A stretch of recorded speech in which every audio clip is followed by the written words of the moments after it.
Welcome everybody to our Brain Trust series at PeaceRise. My name is Jeremy Fritzhand, co-organizer of PeaceRise and the PeaceRise Innovation Challenge. PeaceRise is a vibrant community of peace partners dedicated to driving innovation for global peace. This community and innovation challenge is an initiative of Alloy Growth Lab, a top 10 business incubator based in Cincinnati, Ohio.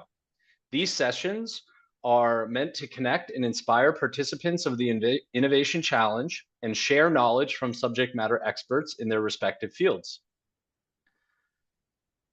The format of the session will be a brief introduction, followed by a presentation, and then opening up to Q&A. Feel free to drop your questions in the chat, and we will announce them at the end of the presentation. Today, it's my pleasure to introduce you to Kevin McGrew, a seasoned entrepreneur and marketing strategist. Kevin's journey began in the military, where he embraced the principle of be brave to suck at something new. This mantra, coupled with his relentless pursuit of solutions, laid the foundation for his entrepreneurial success. Kevin's ventures are a testament to his guerrilla spirit and innovative approach. His upcoming book, The SMAC Marketing Method, promises to be a treasure trove of insights for anyone looking to excel in the digital marketing arena. Kevin is founder, CEO, and chief strategist of Everzocial, a digital marketing agency that embodies Kevin's vision and expertise. Everzocial empowers businesses to navigate the digital landscape with creativity, agility, and a guerrilla mindset. So, without further ado, let's welcome Kevin and explore the magic of problem, agitate, solution through the lens of his remarkable experiences and the innovative strategies of Everzocial. Thanks for joining us, Kevin. Thank you, Jeremy. Pleasure to be here. Excited to share what I have for you guys today. And yeah, I appreciate the introduction. That's I almost didn't recognize that guy. But I'm thankful to be here, thankful to share this. I'm just going to share my screen. And I'm not sure why it's not. Let me put this one on this screen. There we go. Share. There we go. Are you guys able to see that screen there? Okay. Looks good. You. Awesome. Well, today I want to share with you guys a framework that I discovered long ago as a young marketer in my early days of building businesses for my with my ideas. And coming out of the military, as mentioned by Jeremy in my intro, as a young man, you really learn to embrace new ideas because everything's new, everything's happening very fast, and frameworks are a great way to be able to master something very quickly. And PAS, if you haven't heard of it before, stands for Problem, Agitate, Solution. And the history behind PAS is it was kind of comes out of the Mad Men days of creating ads. And it was a framework for copywriting and telling long form stories, editorials to convince people to buy something and educate them through a narrative. We live in a fast, oops, let me go back here and do that. Always pushed the wrong button. Yeah, we live in a very information overload world today. I was reading yesterday from a behavioral scientist that I follow that typically we have to make between 35 and 40,000 decisions each and every day. Our brain is kind of overloaded.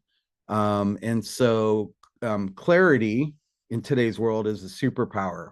And so PAS really is about helping to create clarity quickly when you have to communicate complex ideas and complex problems in the marketplace around the world. So here with PeaceRise, we're trying to solve some pretty big problems of world peace, global peace. And so I felt this would be a great way to introduce you to a tool that if you're just starting your journey would be very helpful, I think, in being able to take a complex idea and present present it as a solution to the problem that people can get it quickly, and then they want to know more. So a little bit about me. As Jeremy mentioned, I own a digital marketing agency. We moved here about 2 years ago from Southern California.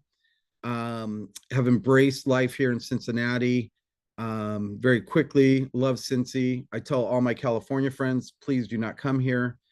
We do not want to pollute it. But yeah, I have my daughter lives here with my 3 grandbabies, and I came on a rescue mission to give them a papa that can be there for them on an ongoing basis. So I'm excited to be here in Cincinnati.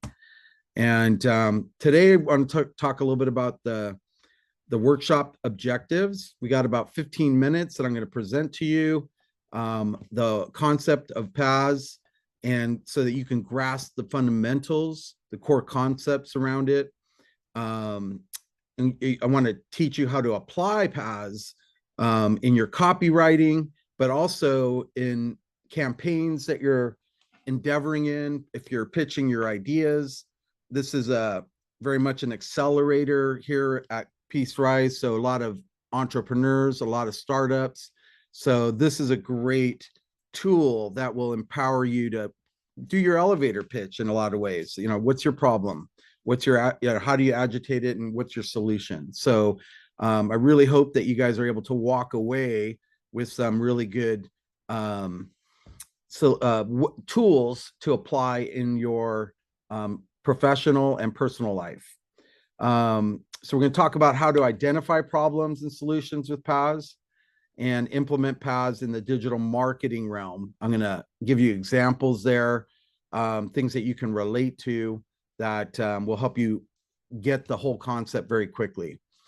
All right. So let's talk about the PAS framework more in depth here. What is the PAS framework? PAS stands for problem, agitates, and solution. It's originally been a copywriting formula that was used in direct marketing.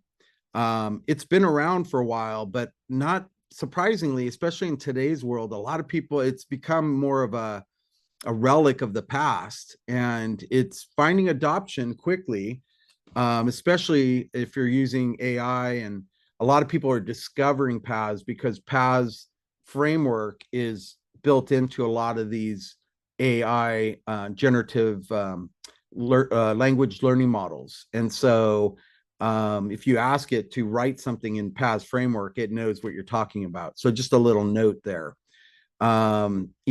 It's evolved into a strategic marketing framework, and that's kind of where I've taken it. I'm a strategist. I'm a fractional CFO. I work with businesses of all sizes, and we're dealing with complex products and services in the marketplace.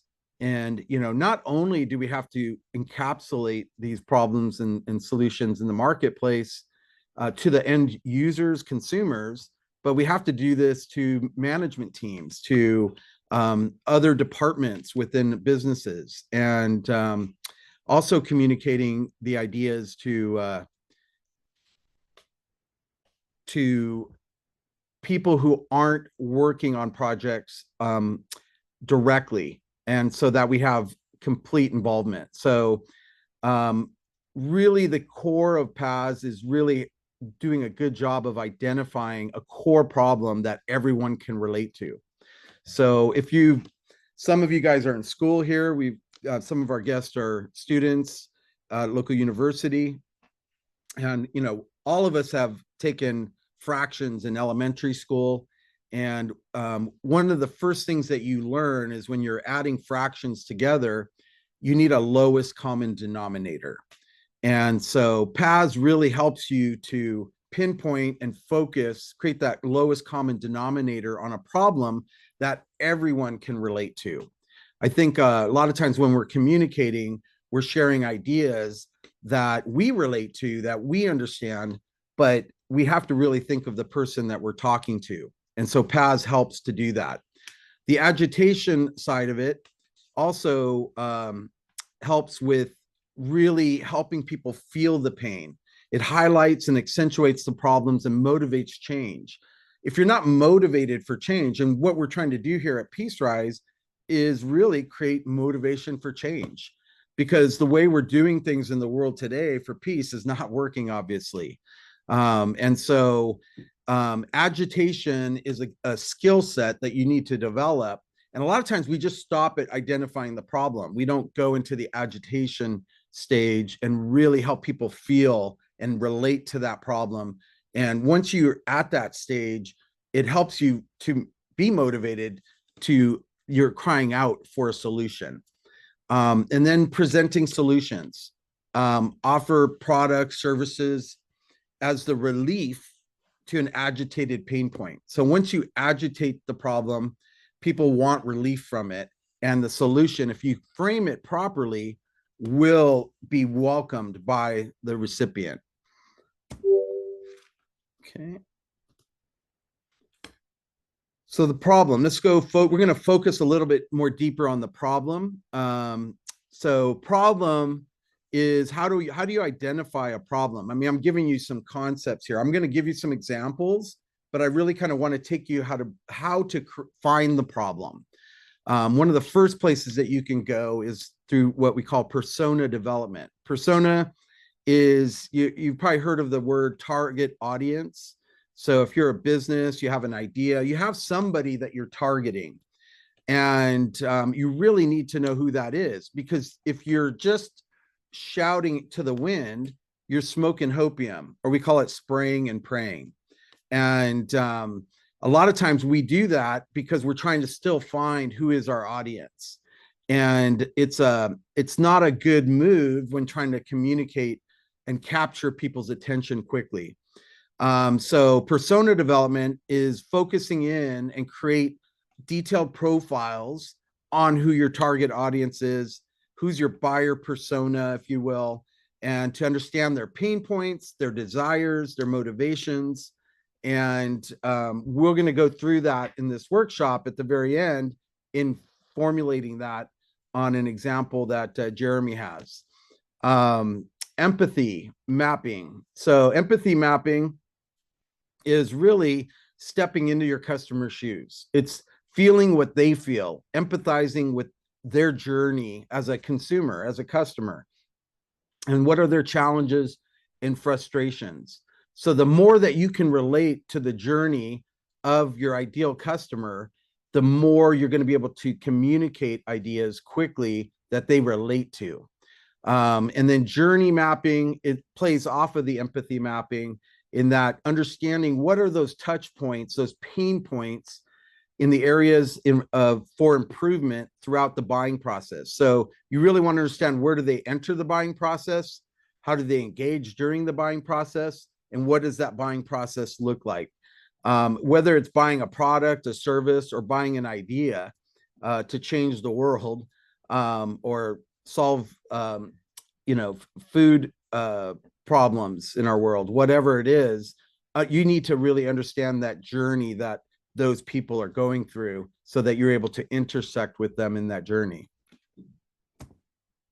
All right, so now we're going to move to agitate. So the first element of PAS, problem, the second one is agitate.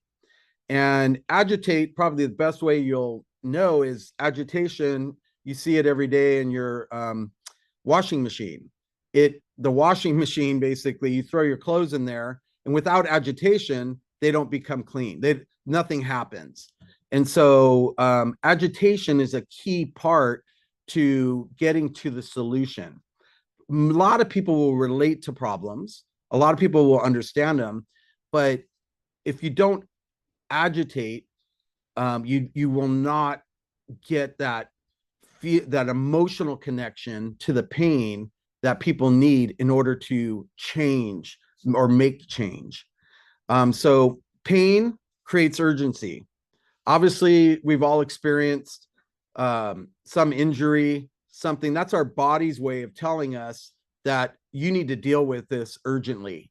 If we didn't have pain reactions, we wouldn't know that we've injured ourselves, and we would not take the steps to protect that injured area.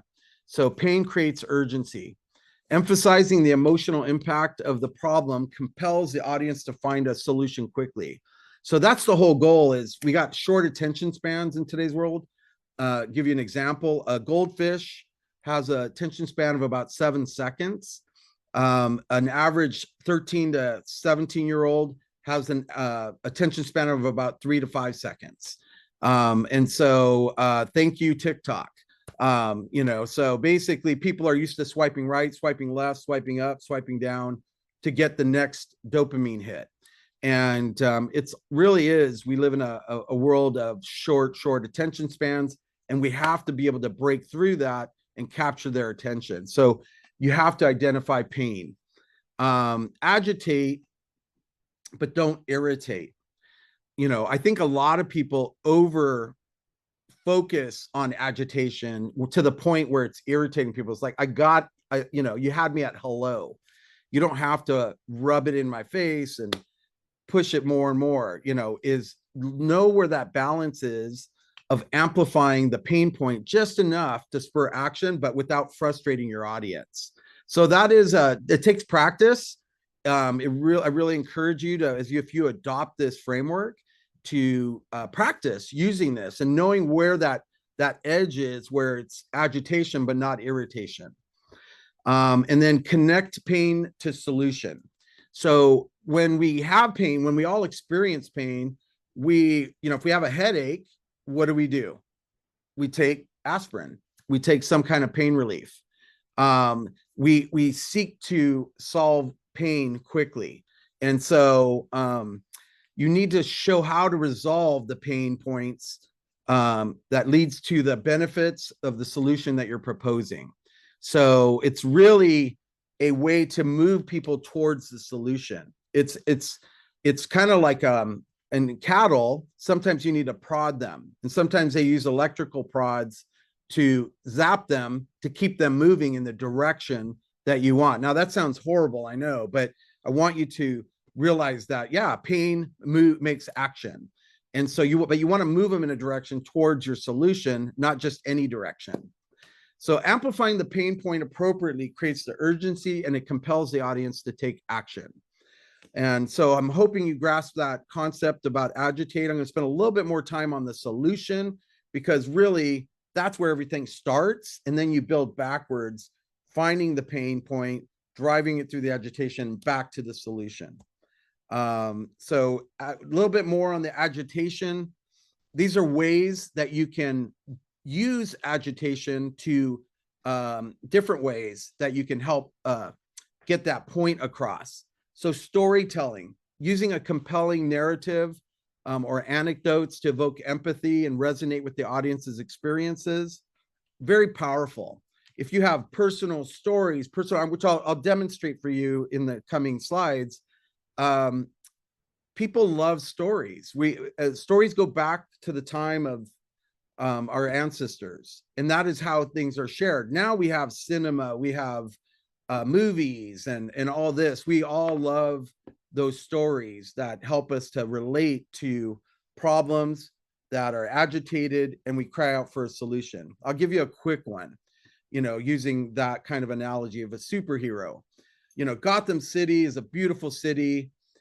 People come from all over the world to visit Gotham City, but it's currently in the hands of Joker and Penguin, and they are terrorizing the citizens of Gotham City, and people who are visiting don't want to come anymore because crime thrives in Gotham City. The people have reached out to the police. The police have tried everything. This is part of the agitation. And the police aren't able to do anything about stopping the Joker or Penguin.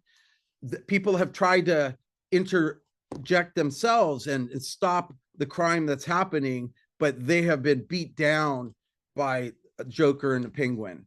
And so people are now crying out for a solution. And up goes a light into the sky at night with a bat signal on it, crying out for help from Batman. And Batman is the solution to the problem of Joker and Penguin. So hopefully, that's a kind of a quick one, but it's a little bit of a storytelling way to show you agitation, but the whole process there. Data, I'm going to talk a little bit about data. Data is fantastic if you have statistical data. People like to be educated. It's did you know?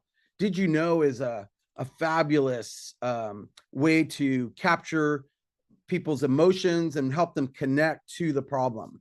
They love to be educated. So present statistics and facts that underscore the severity and prevalence of the problem. So your problem is where you're shining. People resonate with it now. It's common denominator. And you want to show the severity of that by using statistics, data to help support that and get people's buy-in on it. User testimonials, real life story testimonials, case studies, those demonstrate the tangible effects of the problem for businesses or individuals. Imagery is a great one. You know, a picture's worth 1,000 words. If you're able to, you have to be creative, but if you're able to capture imagery that tells that story, it can evoke and elicit emotional responses that bring the problem to life for people. You know, you know, I've done this a lot where I'm showing somebody a picture and you could see their eyes, they're consumed by the imagery, and their imagination now is living in that jungle of imagery that I've shared. And now you can tell a further story and there's an emotional connection. And analogies, metaphors are a great way to catalyze understanding of unfamiliar or complex problems. Really become a master at analogies. And that really comes from stocking your warehouse. You know, we all were born with a warehouse, an empty warehouse. You want to stock those with life examples that we all can relate to. If you look at the Bible, for example, you know, Jesus used a lot of analogies in the Bible to help people understand the principles that he was teaching. He didn't just go and give them flat out straight information. It was through analogies that they can relate to. We've all heard of how the shepherd goes out for the sheep. That back then there was a lot of shepherds, there was a lot of sheep, and people could relate to that. And so use analogies as often as you can for unfamiliar and complex problems. How am I doing on time there, Jeremy? You're good on time. Yep. No Okay. rush. Sweet. So presenting your solution as a hero. I got an example. If you're selling a nootropic, instead of saying our product contains L-theanine, I have no idea what L-theanine is. If someone out there knows what that is, claps to you. But most people don't. So you should really try to simplify the language and focus on our product will improve your ability to remember names and concentrate longer for periods of time. So really you're presenting a complete, so just like you're creating a common denominator at the top when you create the problem, that's something that everybody can relate to. The solution also has to be something that everybody can relate to. We can all relate to the ability to remember names and concentrate for longer periods of time, especially if you're in college or university. You're like 5-hour energy drink. You're trying all these different things to just be awake longer, let alone remember things and concentrate. In the workforce, we drink coffee a lot. We do things to kind of keep us in the zone. We don't take L-theanine and know what that is to accomplish that. So give people what they want to achieve, not don't sell sell the benefits, not the features. In case you didn't recognize that guy, that's Super Papa. That's my grandchildren call me. I have an alter ego when, you know, there's the poop's hitting the fan, the bullets are flying. I take off my glasses, go into the phone booth, and I come out as Super Papa to the rescue. And so my kids and grandkids had this made for me, but we all need a superhero. That's your solution. Present it as the hero to the problem. Okay, so let's talk a little bit about how do you present the solution as a hero. You want to introduce your solution. You want to emphasize the importance of positioning your product or your service as the ultimate solution to the problem. It's not just a solution. Hey, like I'm going to tiptoe around this and say, we're just one of many solutions that are available. I see this a lot in pitches in our mentoring meetings, is you're not the solution's not being presented as the ultimate solution to the problem. That's really where you capture the audience, the in that case, the venture capitalists that are looking to invest in your product or solution. So it's really important when you're introducing your solution that you emphasize the importance and you position it in a way that's the ultimate solution. Very, very important. You want to instill confidence. Really presenting is really about walking in confidence. People want to learn from people who are confident. And you may have slept in a Holiday Inn last night and think you're a neurosurgeon today. But if you do a good job of talking as a neurosurgeon, people will use you as a neurosurgeon because you slept at the Holiday Inn, if you ever seen that commercial. But no matter what it is, it's really presenting your solution as the hero instills confidence in the audience and motivates them to take action. Everybody wants a hero. Give them the hero they want and they will follow. Communicate the value and the value proposition, excuse me. Clearly, you have to clearly communicate how your offering addresses the pain points that you identified earlier. You can't just use them as they all have to work together to almost create a flow of the river. You're trying to change the flow of the river. That problem and that agitation has to flow right to the solution. And if it doesn't, if it flows into the ocean and you're trying to explain the solution in the ocean of ideas, you're going to be lost. You're going to lose your audience. You have one chance where they say you have one opportunity for first impression. The same goes when you're doing this. You really have to focus on understanding your solution before you go and create and frame or position the problem.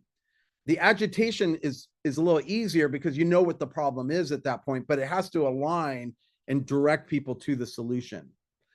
So we want to also highlight unique benefits. Showcase the unique benefits and advantages of your solution over your competitors. It's very important because people come in knowing of alternative solutions. And if you don't address those, they're going to say, you lost me because I actually use a 5-hour energy drink to concentrate more. If you don't bring it up in your agitation, some people have, instead of if you're going to take a nootropic, you probably have tried in the past caffeinated drinks, Red Bulls, 5-hour energy drinks. You've tried organic herbal solutions. Now I've kind of addressed the main things that people can relate to, and they go, yeah, I've tried those and it didn't work. And now we have a solution called, ABC that utilizes this L-neutropene or whatever it's called, and it's going to provide clarity of mind so you can focus and concentrate on the things you need to concentrate on. So highlighting those unique benefits, showcase them in a way that the advantages of your solution over your competitors. And then use visuals. Visuals such as graphics or demonstrations to illustrate how your solution works is and its positive impact that it has. So it's very important that people get the whole solution in the imagery that you're presenting. And it also, if you use 3 touch points, visual, audio, and so the visuals are the visual side, auditory, and then spoken, or if you use smells, other types of sensory, that creates memorable moments. So remember, triangulation or 3s in anything you do is powerful. So presenting your solution as the hero, in summary, You want to present compelling solutions requires focusing on the benefits for the audience rather than just listing some features. Customer testimonials, case studies, that helps build credibility. When you have a short amount of time where people don't know what you do and you're trying to explain it to them, other people's testimonies and case studies give them that credibility that you need. Clearly showing how the solution is better than alternatives is going to demonstrate its value. So hopefully you got a good understanding now of formulating the hero. So I'm going to give you these are kind of examples, Jeremy, I had for the FAQ, before we head into the frequently asked questions. We're going to head into that after 3 of these examples. And I wanted to share just something that we can all relate to. And this is me as a marketer framing something. There's a lot of fitness apps in the market. And so if you're into fitness, that's you're just a tree in the forest on the App Store. But if you're able to frame how do you stand out? Well, the problem people have is people are struggling to keep up with their fitness goals. Yeah, there's a lot of other apps out there, but are you still struggling to keep up with your fitness goals? If you are, it's easy to lose motivation when you don't see immediate results. And our solution, our app, provides personalized workouts and workout plans to track your progress to keep you motivated. So that's an okay solution. But if I said our app provides personalized workout plans utilizing your Apple Vision Pro that you just bought to track your progress and keep you motivated, we're going to stand out. We're going to be that solution that's different than everybody else. So you always got to have that difference maker in your solution. Here is a meal delivery service. Hey, we're all busy. We're all doing 10 times the amount of things that most people are doing every day. We're too busy to cook on our healthy meals, at least. So what's our default? We buy junk food. We go, no matter how much we want to avoid McDonald's or Chipotle or whatever our go-to fast food is, we do it when we don't have time. So we eat out, we're eating out frequently. It can be very unhealthy and it can be very expensive. Our meal delivery service provides nutritious, chef-prepared meals right to your doorstep. So again, that's a problem Agitate solution using something that we're probably familiar with. And the last one, courses. I mean, how many courses have we signed up for that we went in there maybe for a few minutes and we know it's out there, but we haven't gone back yet. So here's a PAS for augmented reality course platform. So we want to learn a new skill, but don't have time. Traditional online classes can be time consuming and inflexible. Our augmented reality platform provides a range of virtual courses that can be accessed through Apple Vision Pro spatial platform. So now you've created that curiosity, things that the problem everybody can relate to. We've agitated it and we've created a solution that people go, wow, I want to know more about that. So those are the 3 examples real quick I had. Let's move into the FAQ. Awesome. Thank you, Kevin. We can open up for Q&A right now if Gabe or Atar, if you have a question. Otherwise, I have a couple examples that we could workshop. I mean, the presentation was really good. Because I'm not something who does marketing. I don't have expertise in marketing. It was the reason why I joined this meeting, and it was very insightful.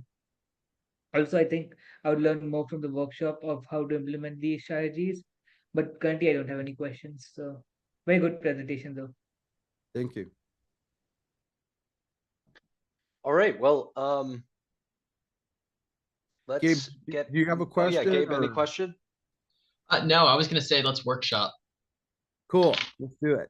So just so for the people who are watching this after in the recording, I've created a kind of a cheat sheet on how to utilize PAS to workshop it for yourself. Jeremy's going to post that. Maybe share, Jeremy, where you're going to post that. Yeah, so you'll be able to find the worksheet in the description of the video. It'll also be uploaded to the library page in PeaceRise, which is where you can find all of the resources and recordings of these workshops and brain trust sessions. So okay, let's move into the workshop part. Is that okay, Jeremy? Yeah, perfect. So a lot of questions we've been having about PeaceRise in general is like, what kind of solutions are you looking for? So I have about 10 different peace-related global challenges. I'm going to talk through a few of them, and then we're going to double click on one of them. So the first one talks about economic inequalities. So disparities in wealth and access to resources can lead to social unrest and instability.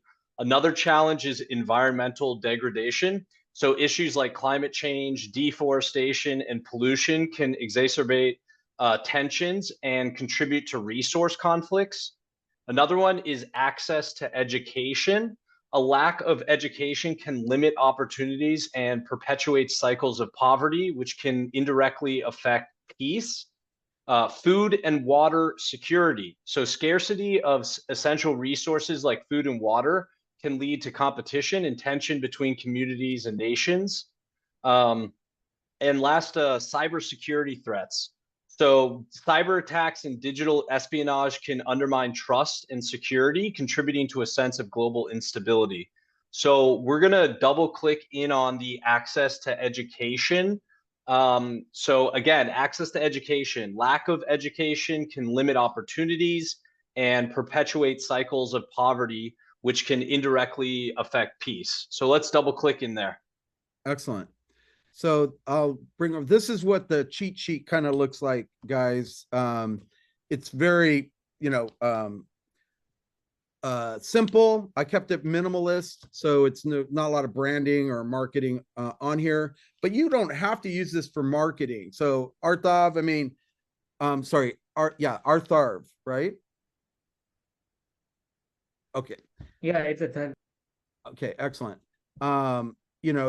You don't have to be a marketer to use PAS. That's the angle that I'm coming from. You can use this for presenting in your classroom a complex idea to help everybody in the room understand and want a solution to a common problem, to rally people behind your cause, if you will.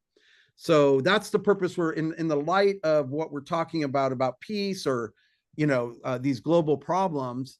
I wanted to use what something is used for marketing strategy now and copywriting, you can use for gathering a common support to make change.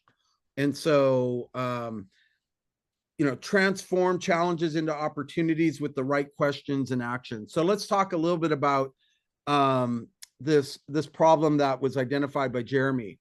So lack of education is really the beginning of limiting people's access to opportunities in the marketplace. And so I'm going to give you a quick metaphor, example, analogy that's personal in nature. It's not directly something I experienced, but one of my sons, when he was, I think 15, he went to Dominican Republic on through a group that goes into rural, remote villages to help solve problems in those communities. And it's two teenagers that have to come up with the problem. There's no adults that go with them. There's nothing. They're literally thrown in there. They've raised some money to come up with the solution, just a couple $1,000, but their job is to work with the community to identify a problem in a 3-month period of summer and create a solution before they leave. And so in this community, in the remote jungles in the mountains on the border with Haiti in Dominican Republic, my son went into this village and he lived alongside with one of the elders of the community. And what he saw quickly was there was a lot of kids there and a lot of grandparents, but it seemed like all the parents were missing, like almost like parents were zapped and gone. And what he found out was that in this remote village, these parents leave the children with their grandparents and they go work in the cities and send the money back to support their families. And so these kids are growing up without their parents. Most of these kids are not going to school because they have to go up a mountain to get water from basically a water flow that's coming out of the mountain. Literally, they walk 2-3 miles up a mountainous area that the grandparents have difficulty doing. Excuse me. And they gather water and bring it down. And they do that 2 to 3 times a day because they're young. They can only carry so much water. And so, as soon as they become teenagers, they're usually go stay with their parents and work in the city to send money back for the younger kids. So there's a cycle of poverty that's happening because of a lack of education. So my son thought maybe we'll do these summer camps to expose the kids to some fundamental educational learnings. And that's how it started. But then he had an epiphany working with the kids, going down to the water. They would climb down this path that was kind of treacherous to get down to the river so they could wash the clothes, believe it or not. So they would wash their clothes. It's a fun time for the kids. They're swimming in the water, they're having fun, but they're also doing some labor. He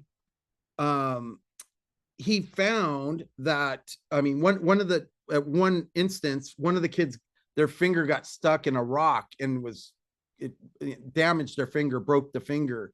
And it was very difficult now to carry this kid. He had to carry him on his back back to the village. There was no hospital nearby. There's no medical resources.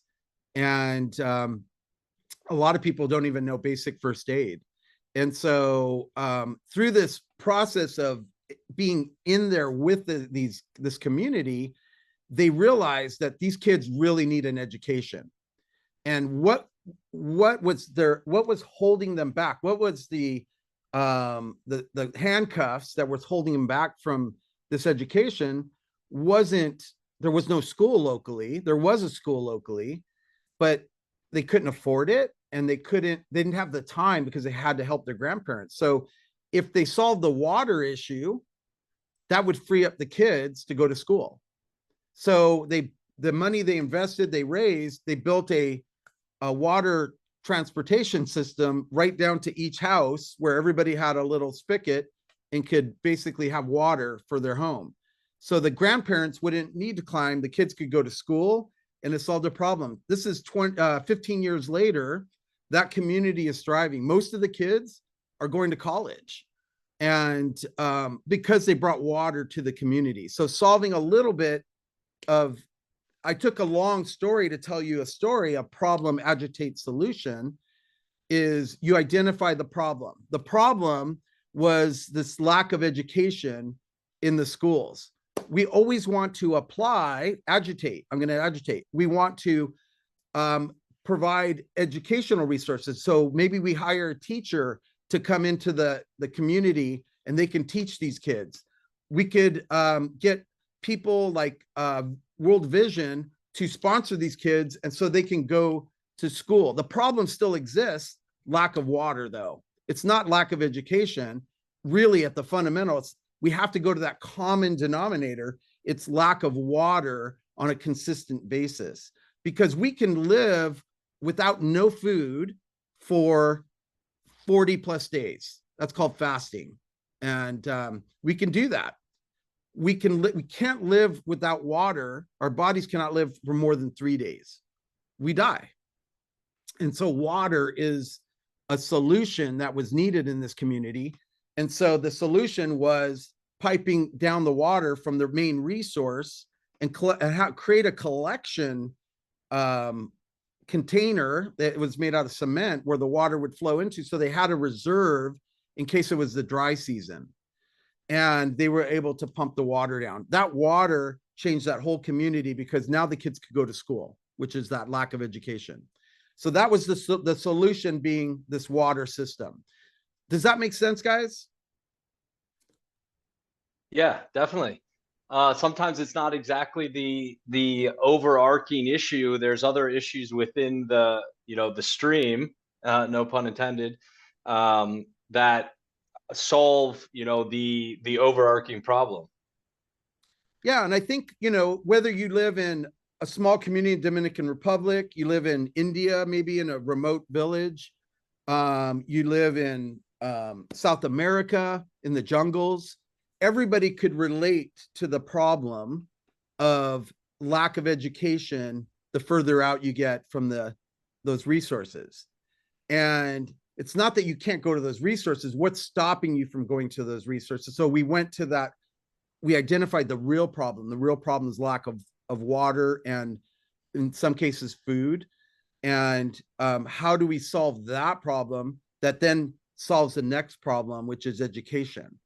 And so we go to that lowest common denominator. We agitated it by showing, most North American NGOs or organizations that come in, they want to put in recycling and waste management, programs. That's what he was thinking is, hey, we can give everybody a recycling bin and they can start recycling in this small community. Well, that's way down the pipe. They had a problem much higher up the pipe. And so you want to address those through your agitation. Then people are crying out, well, what's the solution then? If it's not a lack of education immediately, it's this bit with this problem of lack of water. What's the solution? Well, it's free flowing water to every home or to just the community, a pump in the community where everybody can come for life-giving water. And that's the first step. Then you have another problem. Then you could go education. Now we have education's a lack. We need transportation. They walk to school. You can go through the whole problem, agitate, solution again, but people want that solution and they're willing to fund it. Now I could ask for money for life-changing water to instill wells in these small communities, right? Because people want change. People are crying out for it. So that's what I have for you guys today. I hope, Jeremy, this has been helpful for the community. And I'm excited that I could be here today and kind of present something I learned a long time ago. Yeah, absolutely. Thank you so much, Kevin. And what's the best way for folks to get in touch with you if they want to learn more? Yeah, LinkedIn is probably the best way to connect with me from all aspects of how you want to interact with me. Kevin McGrew on LinkedIn. Also, I am Kevin on Instagram. And for those who don't, LinkedIn connect. And yeah, that's probably, and Everzocial.com is my business. If you want to check out what we do in the marketing world, Everzocial with the Z or Z.com. Awesome. Thanks, Kevin. And thanks everyone who joined us for today's session. Don't forget, the conversation doesn't end here. We invite you to tune into our next session, February 22nd at 12 p.m. with Dr. Leah Lewis, founder of Cocoon Technology. So thanks again, Kevin, and stay tuned for more details and make sure to mark your calendars. Thanks, everyone. Thank you, Kevin.